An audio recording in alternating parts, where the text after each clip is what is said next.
കുതന്ത്രങ്ങളിലൂടെ വിജയിക്കാൻ പരിശ്രമിച്ചിട്ടുണ്ട്.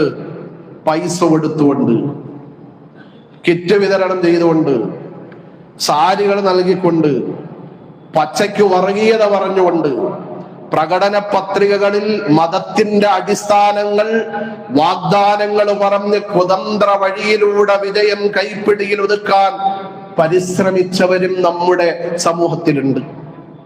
അവരെ തിരിച്ചറിഞ്ഞിട്ടുണ്ട്, ജനങ്ങൾ തിരിച്ചറിഞ്ഞിട്ടുണ്ട്.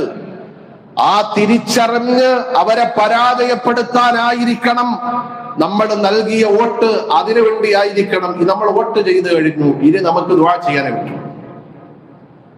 ഇതെല്ലാ കുറെ സ്ഥലങ്ങളില് ഫാസിസത്തിന്റെ വക്താക്കൾ വിജയിക്കുമോ എന്ന ഭയത്തോടെയാണ് നമ്മളെല്ലാവരും നിൽക്കുന്നത്.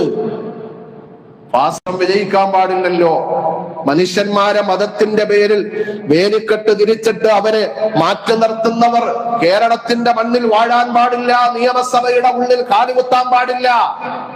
അതിനുവേണ്ടി ഇനി നമുക്ക് ദുആ ചെയ്യാനേ പറ്റും. വോട്ടൊക്കെ കഴിഞ്ഞു, ഇലക്ഷനൊക്കെ കഴിഞ്ഞു. അള്ളാഹു ഫാസിസത്തിന്റെ വക്താക്കളെ പരാജയപ്പെടുത്തട്ടെ.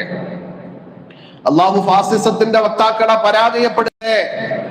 സമ്പത്ത് കൊണ്ട്, കൈക്കൂലി കൊണ്ട്, ശുപാർശ കൊണ്ട് ദുനിയാവിലെ വിജയിക്കാൻ പറ്റും, ആഖിറത്തിൽ വിജയിക്കാൻ പറ്റില്ല. പ്രിയപ്പെട്ടവരെ, സൂറത്തുൽ ബഖറയിൽ അള്ളാഹു പറയുന്നുണ്ട് വിശ്വാസികളോട്,